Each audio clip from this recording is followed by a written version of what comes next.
material que es la exposición misma. ¿Algunas consultas antes de...?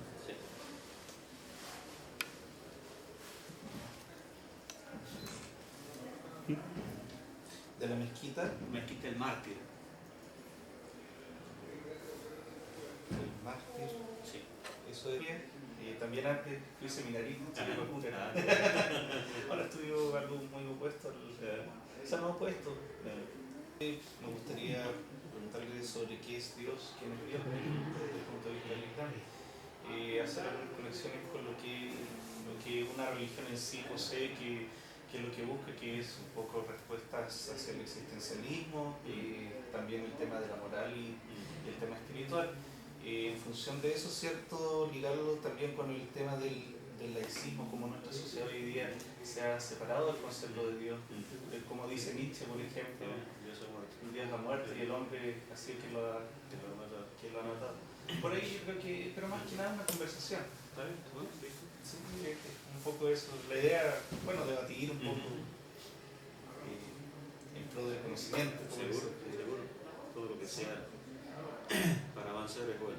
Claro. Usted me dice... Bueno, ante todo, muy buenos días. Hoy día nos encontramos con el Sheikh Mahmoud Taib, quien es director de la mezquita El Mártir de Tucumán, en Argentina, ¿cierto? También es presidente de la Organización Islámica Argentina, licenciado en Ciencias Religiosas en la Universidad de la Ciudad Sagrada de Qum, en Irán, ¿cierto? Que, bueno, es una universidad que está en función de esta República Islámica. Muy buenos días. Buen día a todos y a usted y a todos los amigos de acá de la ciudad de Osorno, Claro, en el sur de Chile. bueno, hoy día quizás el día está un poco frío, pero siempre es muy ameno, ¿cierto?, para entablar un buen diálogo, una buena conversación. Bueno, Sheikh, Sí, sí, ¿está bien pronunciado? sí. Ok. Me gustaría empezar, ¿cierto?, con una frase que es una frase del Corán. Dios no cambiará la situación de un pueblo hasta que su pueblo no se cambie a sí mismo. Sí, en realidad dice Dios no cambiará la situación de un pueblo hasta que este pueblo no cambie a sí mismo. ¿Sí?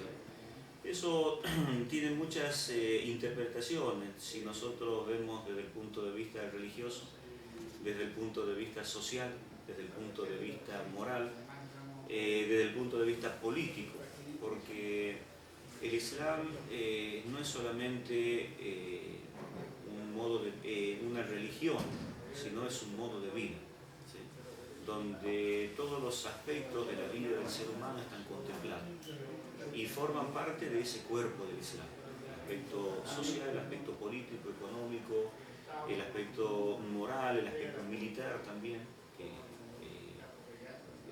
sirve para la defensa de los países islámicos o la defensa del territorio, de la familia, de los bienes que uno posee.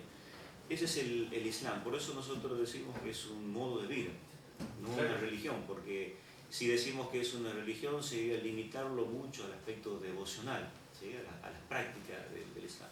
Pero al decir que es un modo de vida es mucho más amplio. Y a veces ese versículo del Sagrado Corán que usted ha leído sí va referido principalmente a los musulmanes y a los no musulmanes también, que pretenden un cambio en la sociedad o pretenden un cambio a cualquier nivel que sea.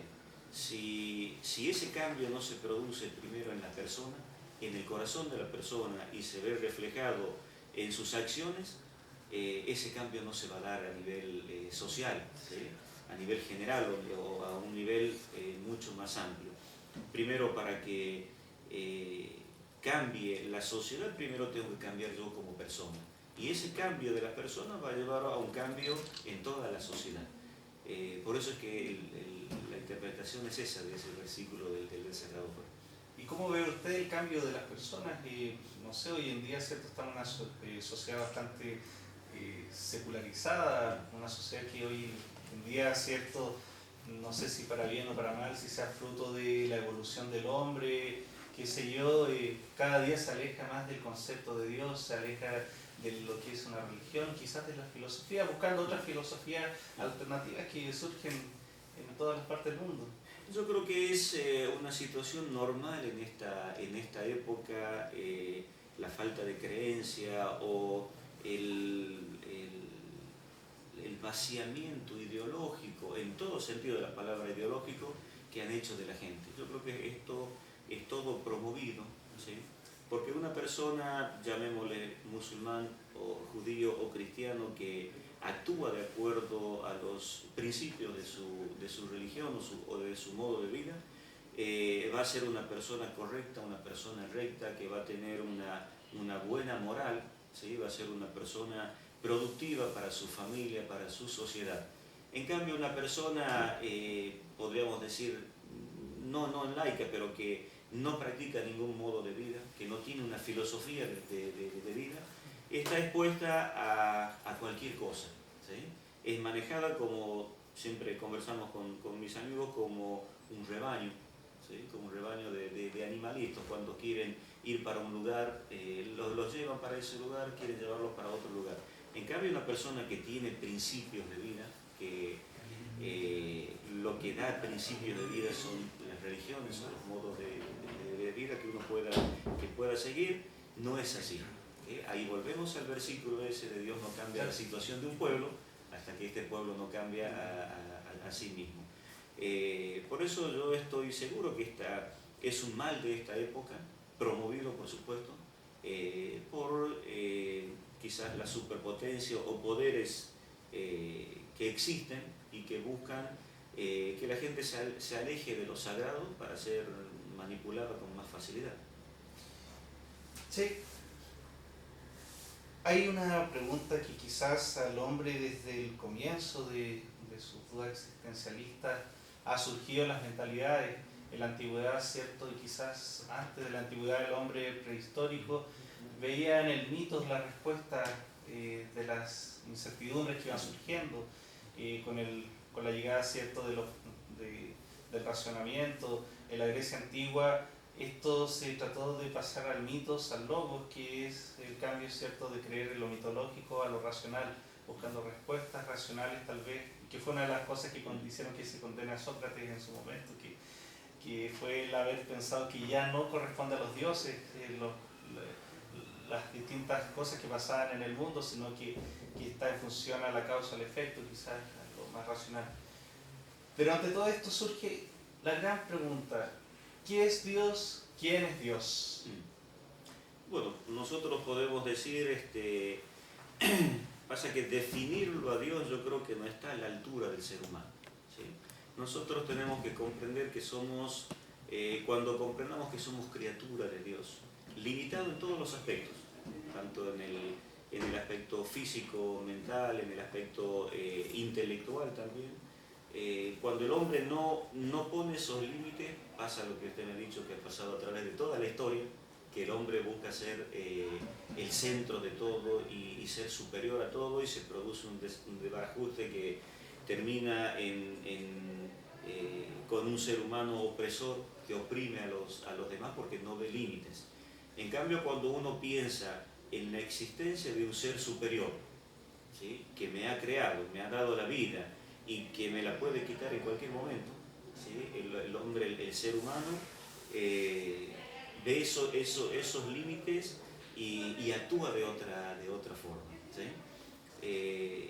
Pero para nosotros, con todas las limitaciones, yo creo que definir quién es Dios, ¿sí?, podemos decir que es nuestro creador, el creador, siempre estoy hablando desde el punto de vista del Islam, el creador de todas las cosas, el que ha dado la vida al ser humano de la nada y ha creado todo de la nada, ¿sí?, el que controla pero que no oprime, ¿sí?, el que controla pero no oprime, y el que va a pedir al ser humano rendir cuenta de de todo este tesoro que le ha dado al ser humano, primero la vida, el intelecto y todo lo que existe que está al servicio del ser humano.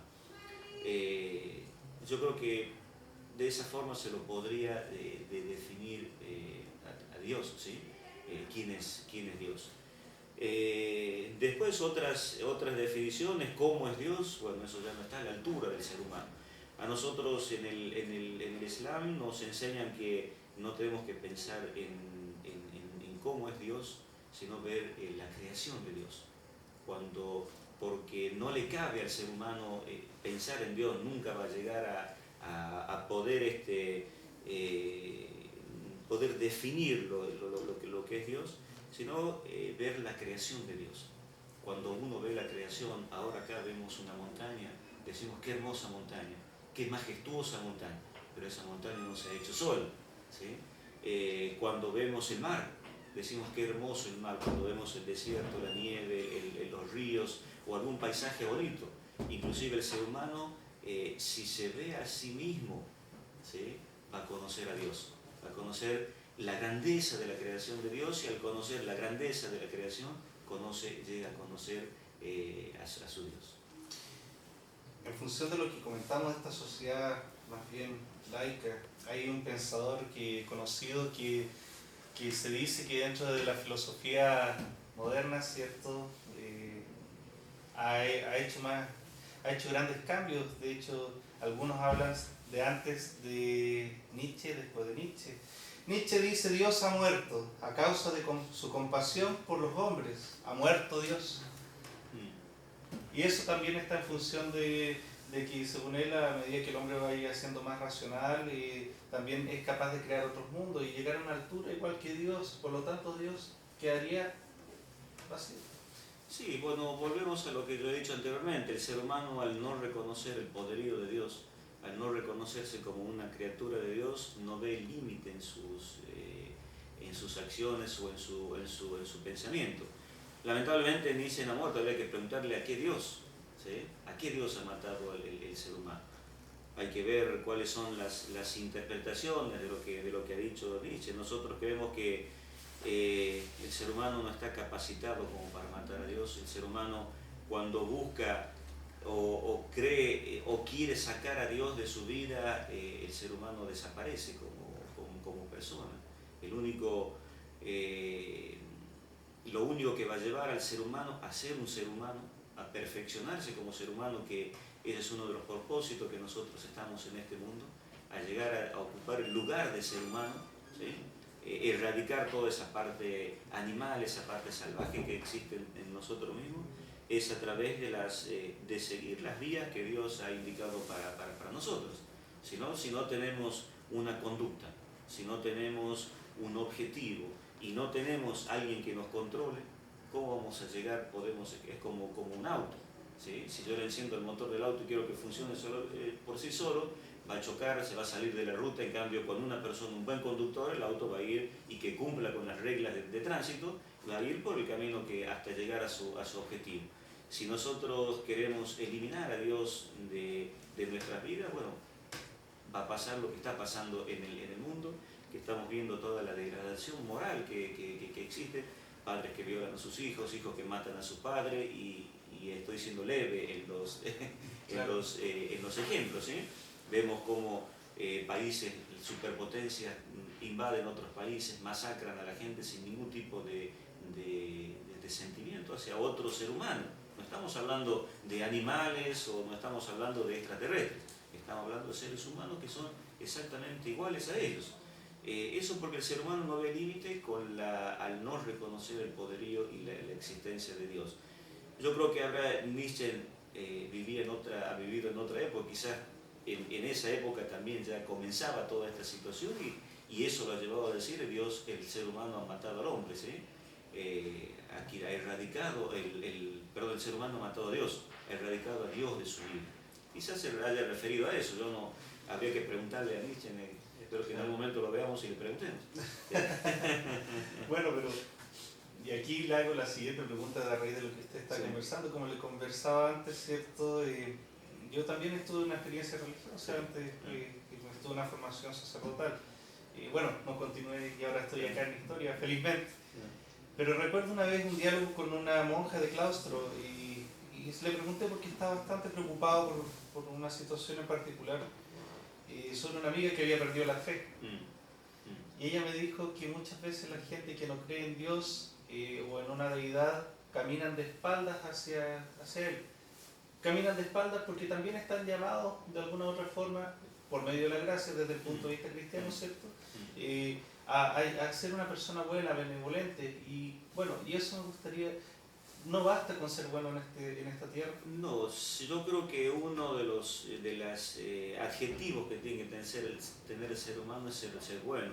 Por supuesto que nadie puede ser condenado por otra persona. Puede ser que uno se debilite en su fe, que es muy común en cualquier persona, inclusive en los propios musulmanes, se debilite en su fe y no avance como tiene que avanzar. Hay personas que reniegan de su fe, pero esas personas no pueden ser condenadas tampoco por otro ser humano. Hasta el último segundo de nuestras vidas nosotros tenemos la posibilidad del arrepentimiento. Y la misericordia de Dios es tan inmensa que permanentemente nos está protegiendo con esa misericordia, ¿sí? Por supuesto que esa misericordia tiene límites, ¿sí? Es hasta el momento en que uno se va de este mundo, ¿sí? Ahí ya no, la misericordia de Dios en el día del juicio final ya no va a ser tan amplia, ¿sí? Hemos tenido, qué sé yo, un promedio de vida de una persona 45, 50, 60, 70 años. Ha tenido todo ese tiempo para pensar y corregirse, ¿sí? Y se ha perdido su fe para volver a recuperarla y encaminarse nuevamente. Después de eso ya no tiene posibilidad según el Islam. Por supuesto que la misericordia de Dios es tan amplia que Él puede hacer lo que quiera hacer con las personas que no han cumplido en el día del juicio final.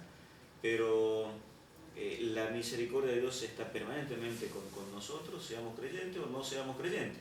A veces vemos que personas que no son creyentes tienen una vida muy buena, un buen pasar, y decimos, ¿cómo es Dios tan injusto que a esa persona, yo que estoy rezando todos los días, estoy cumpliendo, tratando de cumplir, me restringe las cosas y otra persona que no cumple con nada tiene de todo?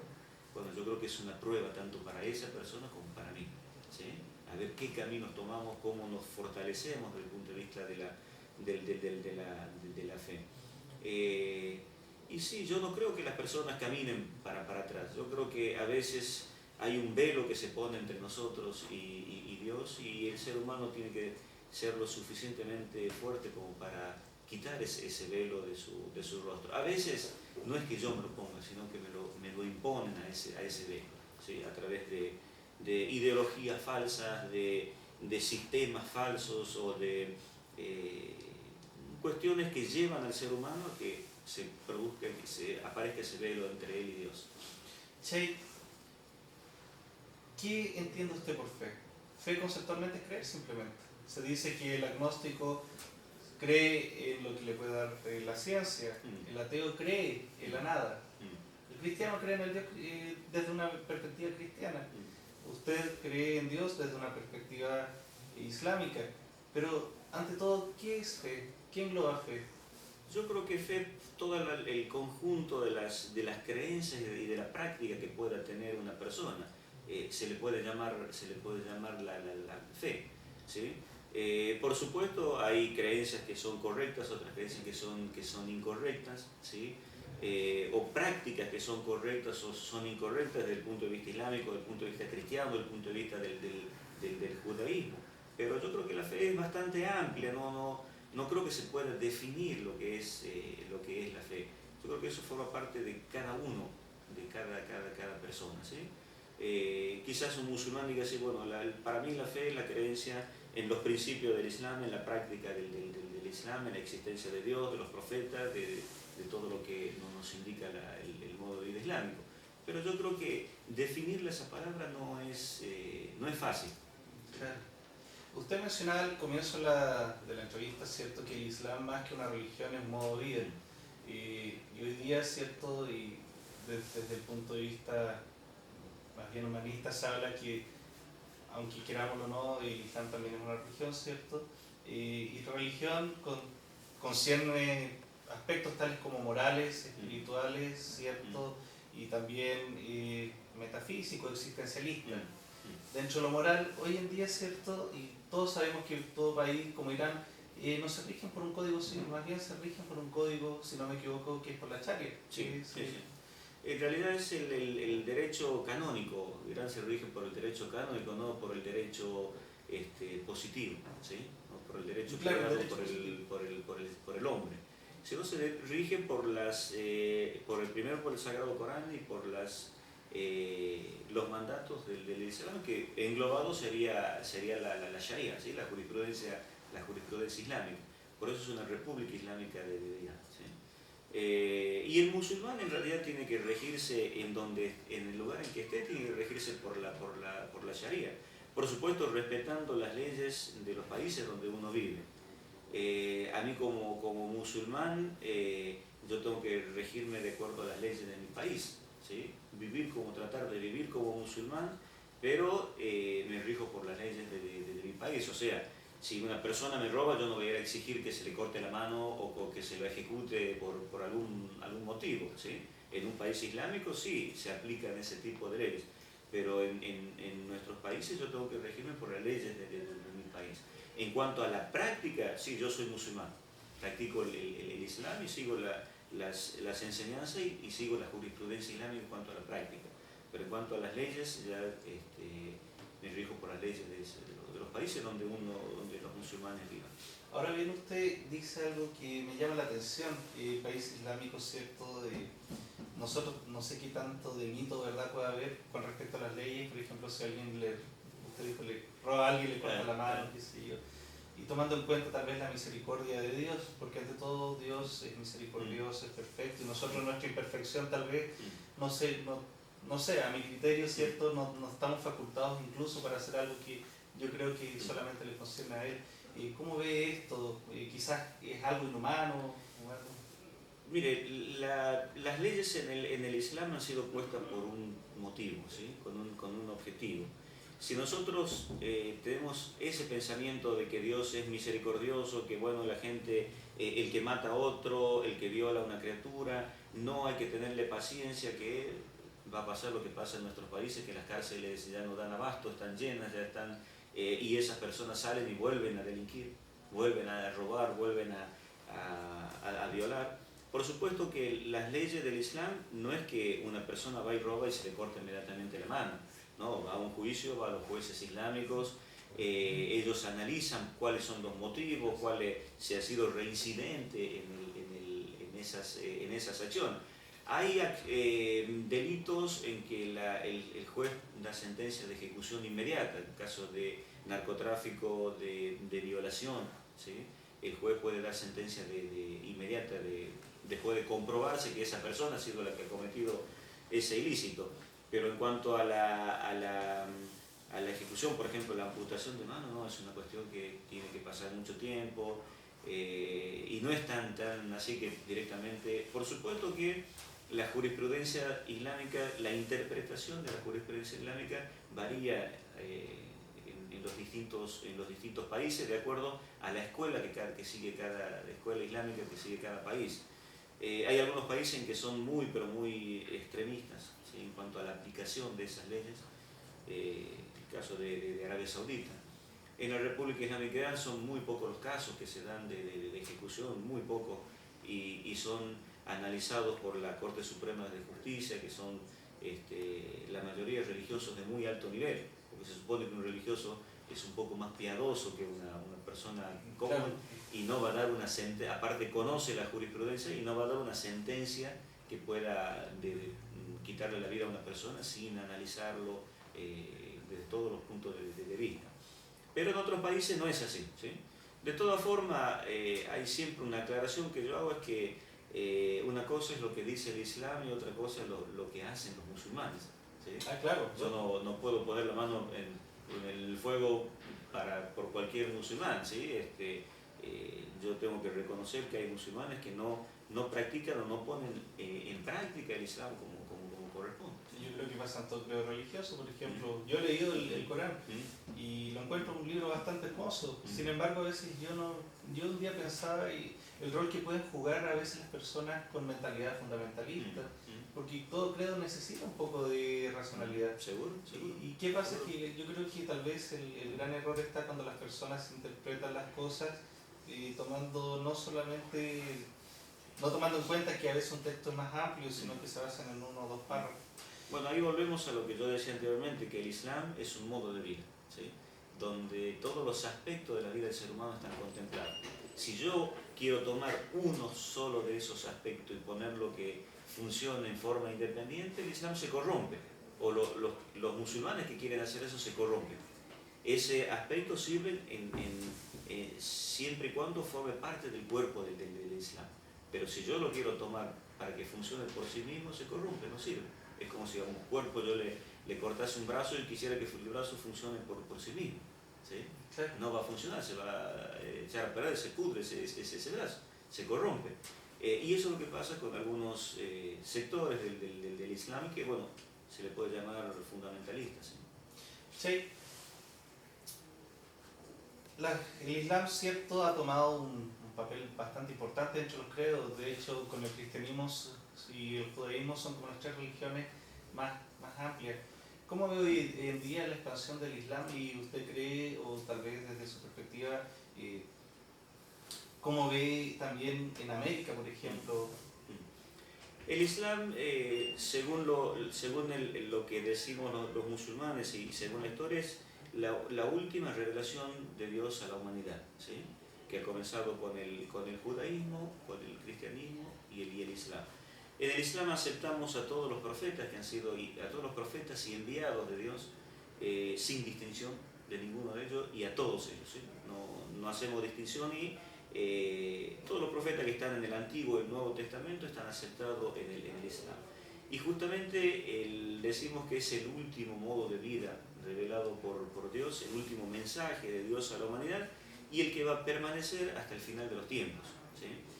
Y al ser un modo de vida que contemple todos los aspectos de la vida del ser humano, da la solución a los seres humanos que puedan necesitar para su vida diaria. Y está en concordancia con la esencia del ser humano, ¿sí? Por eso que nosotros vemos que el Islam está avanzando en distintas partes, a pesar de que los musulmanes no hacemos difusión masiva, o no hacemos evangelizaciones, podríamos, islamización, no salimos a la calle a hacer islamización, ¿sí? Claro, y es algo que llama bastante la atención. Claro, es porque el Islam coincide y concuerda con la esencia del ser humano.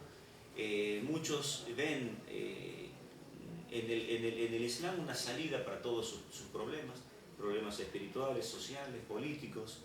Y al ver que el Islam tiene esa amplitud, se acercan al Islam y lo aceptan al Islam como modo de vida. Y ese es uno de los motivos del avance del Islam nosotros vemos en todas las sociedades, ¿sí? No solamente en Europa, en África, en América, y en todas las comunidades también. Comunidades de nativos, indígenas, que están aceptando el Islam, ¿sí? O sea que el Islam no es exclusivo de nadie, es para toda la humanidad, y esos son uno de los motivos. Y ese es el mayor temor que tienen ciertos sectores de poder a nivel mundial, el avance del Islam. Porque el Islam es un modo de vida revolucionario, ¿sí? Pero revolucionario ¿en qué sentido? Que cambia a la persona.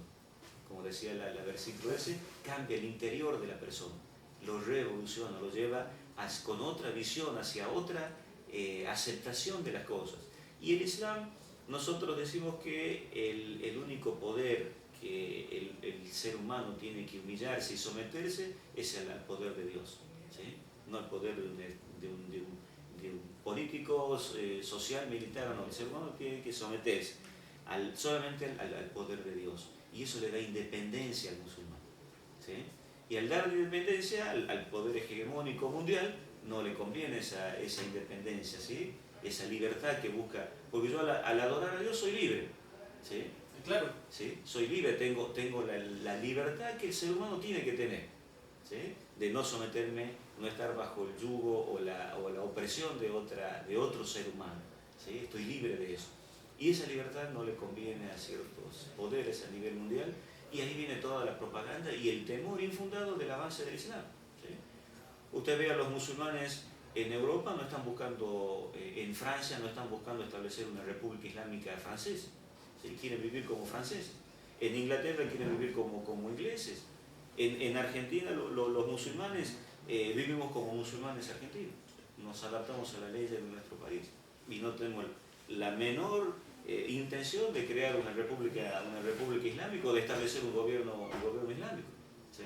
queremos vivir tranquilos como musulmanes y en armonía con las otras comunidades y con las otras personas. Sí, hay una cosa que me llama mucho la atención. Y de verdad a mí me duele en el alma porque quizás tengamos distintos credos, pero yo creo que hay algo que nos unifica, que es el amor a Dios ante todo. Hay muchas cosas que son comunes entre las religiones monoteístas Claro. y son mayores a las divergencias. Y esto que me causó bastante dolor fue tiempo atrás, vi unas noticias de cómo los soldados norteamericanos orinaban encima de musulmanes fallecidos. Y me dolía porque yo también sé que para el Islam ellos incluso sepultan sagradamente hasta los enemigos en caso de guerra.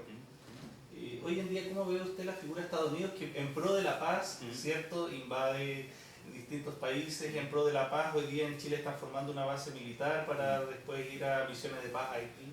Bueno, eso volvemos a lo que yo he dicho anteriormente, ese es el poder hegemónico, ¿sí?, que tiene temor al avance del Islam y de los musulmanes. Y ellos creen que de esa forma, invadiendo un país islámico, buscando los motivos para invadirlo, porque usted sabe, estos talibanes y el grupo de pseudo musulmanes de Al Qaeda, Ben Laden, todos han sido entrenados y financiados por Estados Unidos. Claro. ¿Sí? Buscando la invasión la invasión de los países islámicos, tratando de ofender de esa forma, ¿sí? Ellos creen que van a frenar el avance del Islam y no lo van a hacer, al contrario, ¿sí? La gente va a simpatizar más con los musulmanes y quizás se acerque más al Islam. Eso es un error y muestra también la degradación del ser humano. Por otro lado, muestra cómo el ser humano se comienza a degradar. Ya no solamente trata de matar con las armas, sino trata de ofender de esa forma, que es otra forma de matar. Pero no se dan cuenta que se están degradando, están a un nivel inferior a los animales, ¿sí? Porque esas personas están a un nivel inferior. Un animal no hace una cosa así, ¿sí? Pero esas personas, y ellos creen que haciendo eso van a ofender al Islam y van a ofender a los musulmanes. No. Nosotros sabemos muy bien cuál es nuestro objetivo, ¿sí? Pero no podemos hablar de todos los norteamericanos, no podemos hablar de todos los franceses, ¿sí?, sino que son esos que están en la cúpula de poder que buscan frenar, que ellos ven un peligro para su avance, para su dominio, ven un peligro en el Islam y en los musulmanes. Che, para ir concluyendo esta mañana entre